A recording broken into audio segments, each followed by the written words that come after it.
Olá, alunos, tudo bem? Continuando então o nosso curso de Filosofia Política Moderna, agora nós vamos trabalhar o pensamento de Thomas Hobbes, esse filósofo contratualista, né, que vai trazer para nós aqui uma concepção bem peculiar de natureza humana, né, que segue um pouco, né, bastante similar à concepção de Nicolau Maquiavel, mas com outras ressalvas, logicamente, e, né, a sua proposta de governo, né, o seu modelo de Estado e etc.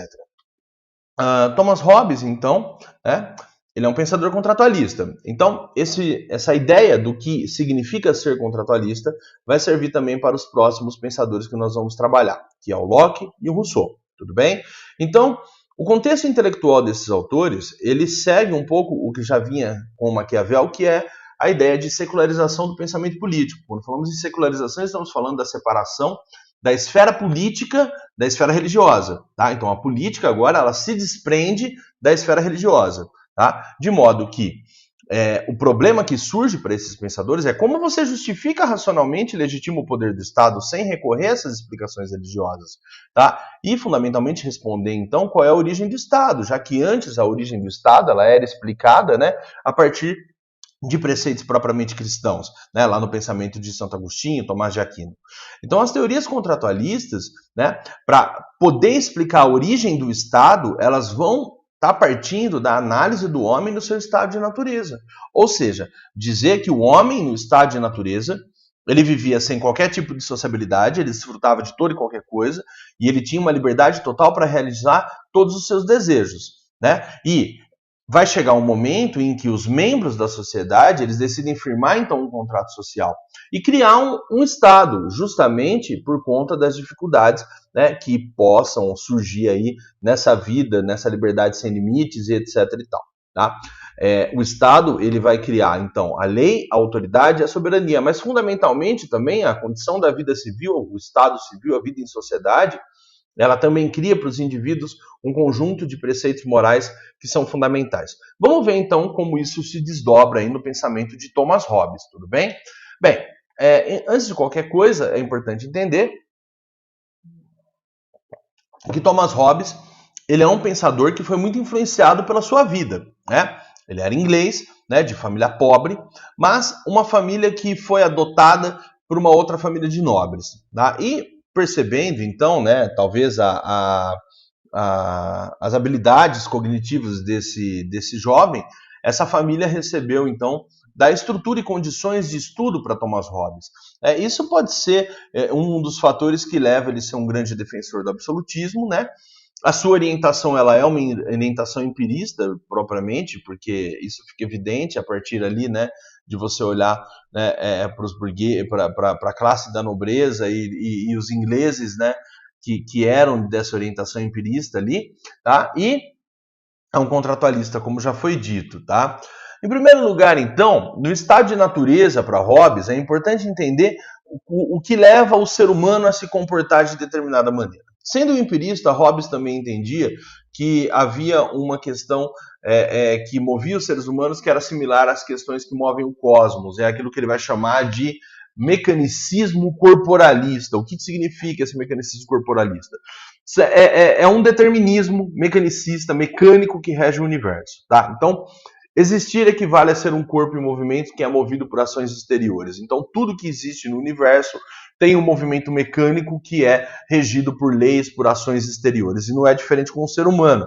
Já no caso do ser humano, né, os movimentos são determinados pelo desejo ou pela aversão.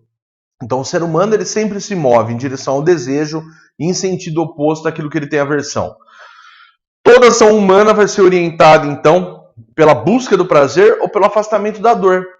Nesse sentido, no estado de natureza, os seres humanos eles desconhecem o bem e o mal como padrão moral de conduta. Né? O movimento humano, o prazer e a dor, ele é constantemente permanente. Tá? Essa é a concepção aí de Maquiavel no que se refere aí às questões relacionadas ao que leva o ser humano a agir de determinada maneira.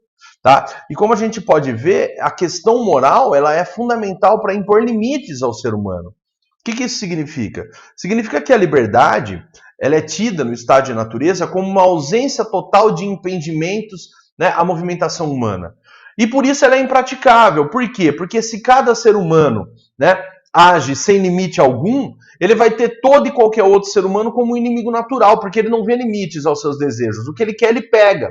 E o que vai dizer que uma coisa é de um, de outro, que você não pode invadir o espaço alheio, isso é justamente, né, a questão da moral. Me desculpe. Então, um comportamento moral, ele é fundamental para impor limites a uma liberdade que não vê esses limites, né? Então, é importante ser livre, mas uma liberdade que seja, de certa maneira, mais ou menos contida, tá? Isso fica muito claro também no pensamento do Locke, daqui a pouco, como a gente vai ver.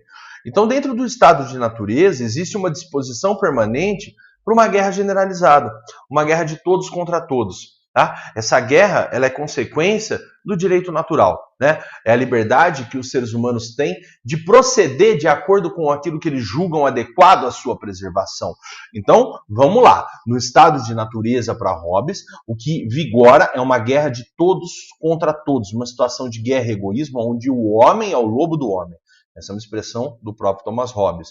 Então, o homem é o lobo do homem no estado de natureza, tá? E isso, sendo ele, né, um inglês autêntico que olhava para a questão do progresso com bons olhos e via isso como uma coisa muito positiva, né, ele vai olhar para isso e ele vai dizer que isso é empecilho ao progresso humano, ou seja, é um prejuízo para a economia, para a ciência, para o conforto humano, né? Era um defensor do progresso, assim como era Francis Bacon, né? Então, é nesse sentido, né, que para o Hobbes, né, o contrato social ele tem que fundar um tipo específico de sociedade política, né? E essa sociedade política ela se funda justamente com um objetivo, que é o objetivo, né, de buscar a paz, a segurança e a tranquilidade. O medo maior dos seres humanos é o medo da morte, né? Então o ser humano ele tende para a paz, ele busca, ele almeja a paz, né? Só que para que haja paz é necessário que haja também a fixação de normas socialmente racional, né? Normas sociais racionalmente elaboradas, ou seja, fundamentadas na própria moral. E essas normas sociais racionalmente elaboradas, então, elas vão ter por base, né, a própria lei da natureza. Olha como é curioso, né? Ou seja, a questão natural ela é muito importante. Então, veja bem, existem preceitos racionais para a conservação da vida que dão a possibilidade de estabelecimento da sociedade civil. Então, a própria natureza humana, sendo racional, ela tende, né, para a paz. Ou seja, né, duas leis da natureza principais que a gente visa aqui. E essas leis são preceitos racionais. A procura pela paz, então, o pacifismo, fundamento racional da convivência harmônica entre os seres humanos, e a própria renúncia ao direito sobre todas as coisas. Então, o ser humano ele entende que para ele ter paz, ele precisa renunciar, né, o direito que ele tem a todas as coisas. Então, ele vai abdicar do seu interminável desejo de poder para ter paz. Né? Ou seja, com a convivência social vai se fundamentar os vínculos morais da sociedade, onde os seres humanos vão trocar a liberdade pela segurança. Esse é o pensamento aqui que Hobbes vai entender que vai dar origem ao Estado. Né? Mas esse Estado, então, ele vai ter que resultar num tipo específico de sabedoria, né? Porque os seres humanos, né, que são motivados pelo medo, desejo de paz, eles firmam esse contrato, esse pacto social, abdicando da sua vontade, do seu interminável desejo de poder, em favor de um homem ou de uma assembleia de homens que são representantes das suas pessoas.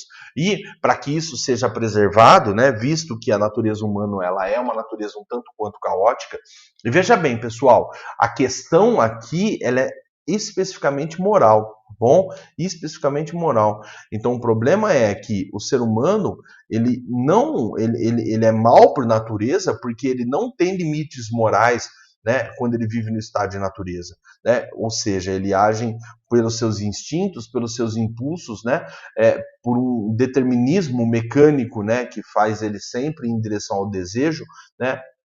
E no sentido oposto àquilo que ele tem aversão, né? A dor propriamente. Então o ser humano ele busca o prazer, né? Seja ele qual for. Então, para Hobbes, a soberania ela tem que ser absoluta, né? Ou seja, ela tem que ser ilimitada.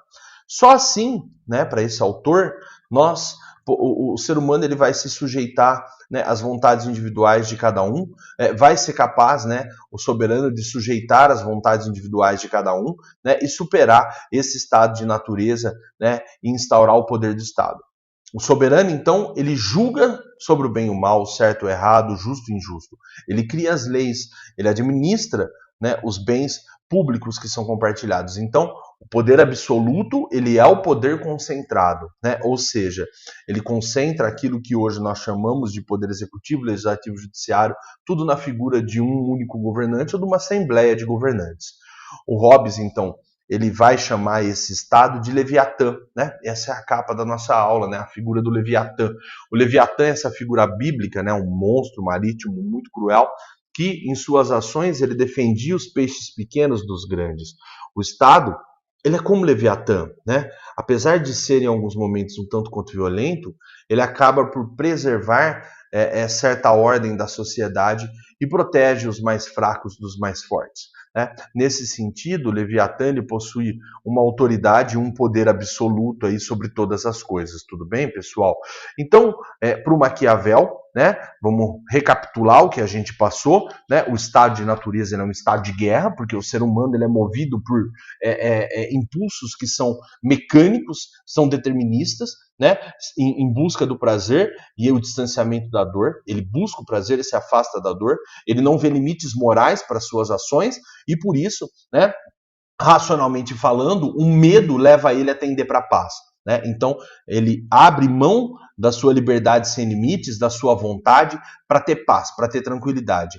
E, para isso, ele precisa, então, de um governante que tenha pulso firme, que tenha poderes absolutos e sem limites, para zelar para essa paz e essa segurança que ele tanto almeja. Tudo bem, gente? Esse é o pensamento do contratualista Thomas Hobbes, né? E na próxima aula, então, nós vamos estar falando aí sobre o pensamento de John Locke, tá bem? Bons estudos para vocês e até a próxima.